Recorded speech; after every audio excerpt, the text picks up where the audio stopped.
Kwa jina naitwa Rashid Haruna Nzoa, ni mkurugenzi wa Nzoa Auto Garage. Nzoa Auto Garage tupo Dar es Salaam, lakini pia tunafanya kazi Tanzania nzima. Sisi ni wadau, tumekuwa tukishiriki katika taasisi mbalimbali na kudhamini shughuli mbalimbali za kiserikali na za kijamii.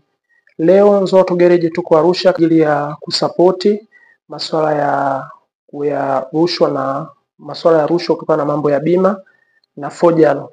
Sisi kama Nzoa Auto Garage, kwa sababu tunafanya kazi na insurance zote Tanzania, lakini pia ni wadau wakubwa wa NIC kwa sababu tunafanya kazi Tanzania nzima kupitia bima ya NIC.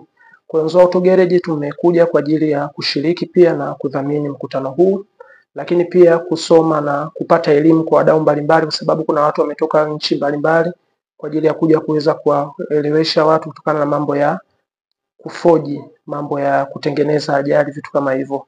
Kwa sisi pia ni wadau kwa sababu pia tunafanya kazi na bima. Kwa hiyo ni washiriki pia. Okay, rai yangu pia, kwa sababu pia mimi ni mkurugenzi wa Nzoa Auto Garage, lakini pia ni katibu wa gereji zote Tanzania. Kwa hiyo kikubwa pia nawahusia wamiliki wa gereji wasijihusishe na mambo ya rushwa au kutengeneza ajali. Tufanye kazi kihalali, kila mmoja afanye kazi kwa uhalali zaidi.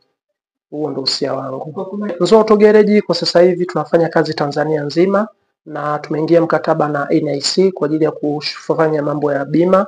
Kwa hiyo kikubwa ni kwamba tunawashauri watu ambao watakaopata tatizo lolote kutokana na mambo ya magari waone Nzoa Auto Garage, tuko Tanzania nzima.